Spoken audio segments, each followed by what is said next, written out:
মিথ্যা কথা বলবা না, ওয়াদা খেলাপ করবা না, আমানতের খেয়ানত করবা না, চক্ষু দিয়া কুনজর করবা না, সর্বরঙ্গে দিয়া পাপ করবা না। বন্ধুরা, আজকে আপনাদেরকে আমি নিয়ে যাব লালপুরি শাহ সম্পর্কে জানার জন্য ওনার আস্তানা। লালপুরি শাহর আস্তানা হচ্ছে নারায়ণগঞ্জ জেলার সোনারগাঁ থানার একদম প্রত্যন্ত একটা অঞ্চল, যেখানে চারদিকে নদী বেষ্টিত একটি এরিয়া, নুনের টেক নামক স্থানে। সেখানেই এই অঞ্চলে লালপুরি শাহের ব্যাপক পরিচিতি এবং বছরে উরুসে হাজার হাজার মানুষের সমাগম হয়। যে উনি একজন আধ্যাত্মিক একজন সাধক ছিলেন এবং একজন পীর আউলিয়া, এইরকম প্রচার আমরা ছোটবেলা থেকেই নারায়ণগঞ্জে যারা আছি তারা শুনে আসছি। কৌতূহল নিয়ে রওনা হলাম লালপুরি শাহ সম্পর্কে জানার জন্য। আমি প্রথমেই সোনারগাঁ থেকে আনন্দবাজার হাটে ঠিক মেঘনা নদীর পাশে, এখান থেকে আমি ট্রলার নিলাম। এখান থেকে 20 টাকা ট্রলার ভাড়া, এবং ওই পারে লালপুরি শাহ বললেই অনেকেই চেনে। আমরা কিন্তু সেই উদ্দেশ্যেই আজকে যাচ্ছি।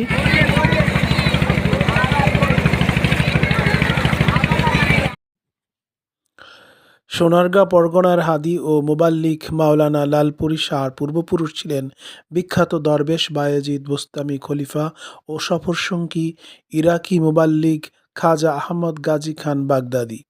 তিনি বায়াতে রাসূলের এজলাস লাভ করে তার পীরের নির্দেশে এদেশে বিয়ে শাদী করে বসবাস করতে থাকেন। কলিমুদ্দিন গাজী বা গাজী কালু ও ইমামউদ্দিন গাজী বা ইমা গাজী নামে তার দুই পুত্র ছিল। কলিমুদ্দিন গাজীর দুই পুত্র যথাক্রমে জমিরুদ্দিন গাজী এবং কিরামউদ্দিন গাজী। এই কিরামউদ্দিন গাজী হলেন লালপুরি শাহর পরদাদা, মানে দাদার বাবা। তাদের সময়ে এই অঞ্চলে ফরাজি আন্দোলনের প্রভাব বিস্তার করলে কলিমুদ্দিন গাজীর তিন পুত্র যথাক্রমে খোদাবক্স ফরাজি, মুন্সি জাহাবক্স ফরাজি, মুন্সি কফিলউদ্দিন ফরাজি, এরা হাজী শরীয়তুল্লাহর মুরিদ হলে গ্রামে তারা ফরাজি নামে খ্যাতি লাভ করেন। এই তিন ভাইয়ের মধ্যে মুন্সি খোদাবক্স ফরাজি পীরে কামেল এবং লালপুর গ্রামের আধ্যাত্মিক মুরব্বী ছিলেন।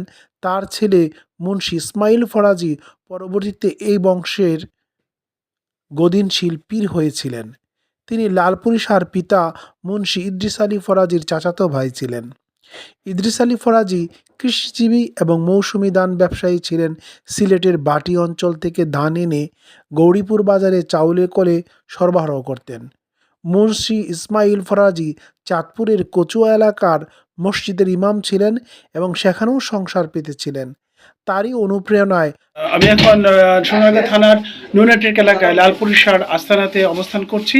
এই পর্যায়ে আমি এখন কথা বলবো ওনার ওরসজাত সন্তান এবং গদিনশীল পীর মঈনুদ্দিন চিশতিয়াল মনিচাল ফরাজি, ওনার সাথে যিনি এখন দায়িত্বে আছেন এবং এই লালপুরি শাহ আস্তানা এবং গদিনশীল পীর হিসাবে দায়িত্ব আছেন। আমরা ওনার সাথে ডিটেলস আমরা লালপুরি শাহ সম্পর্কে আজকে জানবো। আমার সাথেই থাকুন। এই যে আমরা লালপুরি শাহ বলি, অ্যাকচুয়ালি ওনার পুরো নামটা কি? লালপুরি শাহ ওনার গ্রামের নাম হিসাবে ওনার নাম ওনার গ্রাম পৈতৃক জন্ম ওনার কুমিল্লা গৌরীপুরের লালপুর গ্রামে, সেই হিসাবে লালপুরি। যেমন না জৌনপুর যাদের জন্ম তাদেরকে জৌনপুরি বলে, ফরিদপুর যাদের জন্ম তাদেরকে ফরিদপুরি বলে, এরকম। ওনার মূল নাম হলো মাওলানা নুরুল ইসলাম লালপুরি। উনি 1925 সনের দিকে দামতি আলিয়া মাদ্রাসা থেকে উনি জমাতুল্লাহ পাশ করে উনি দেওবন্দে চলে গেছিলেন। দেওবন্দে পড়াশোনা করছেন। তারপর দেওবন্দ থেকে আলিগড়ে গেছেন। আলিগড়ে কিছুদিন ভিজিটর প্রফেসর ছিলেন। ওনার দাওয়াতের এলাকা উনি সোনারগাঁকে বেছে নেন। সোনারগাঁ যে শাহ সাববাড়ি আছে, মোগরাপাড়া যে হাই স্কুল, এই হাই স্কুলের মাঠেই প্রথম তাবলিগের কার্যক্রম শুরু হয়েছে। উদ্ধবগঞ্জে আমাদের সিও অফিস ছিল, তৎকালীন সিও অফিসের সামনে ওনার আস্তানা ছিল, যেটাকে আমরা বর্তমান এতে খানকা বলি। উনি ওখান থেকে যখন নৌকা নিয়ে বেলাবরের দিকে যেতেন, তখন উনি নুনের থেকে যাত্রা বিরতি করতেন ভক্তদের এলাকায়। তো উনি ইস্তান বাজারে ওনার এই পিনিশ ছিল। তা পরবর্তীতে এই পাকিস্তান বাজারকে বাংলা বাজার বানানো হয়েছে এবং এর মধ্যে আবার ওই বাংলা বাজারটা ভেঙে গেছিলো। ভেঙে যাওয়ার পর উনি আরও ওইদিকে চলে গেলেন চরলার দিকে। চরলার যে প্রাইমারি স্কুল ছিল, মানে গোফরান মাস্টার ছিল লালপুরিশার ভক্ত।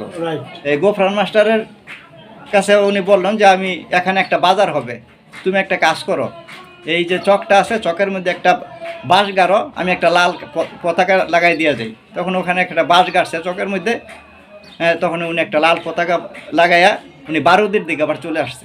বারুদি ছটাকিয়া আস্তানা, এই ওখানে একটা ছটাকিয়া আস্তানা করছে।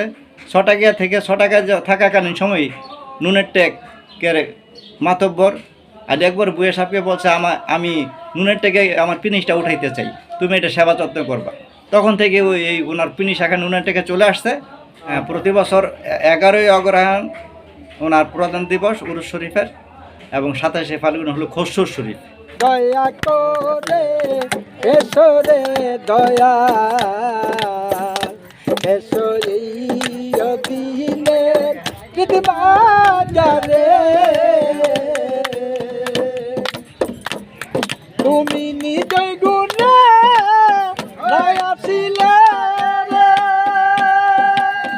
ওরে লালপুরি কে তোমারে আনতে পারে রে, কে তোমারে আনতে পারে ঈদ বাজারে, দয়া করে এসো রে দয়া,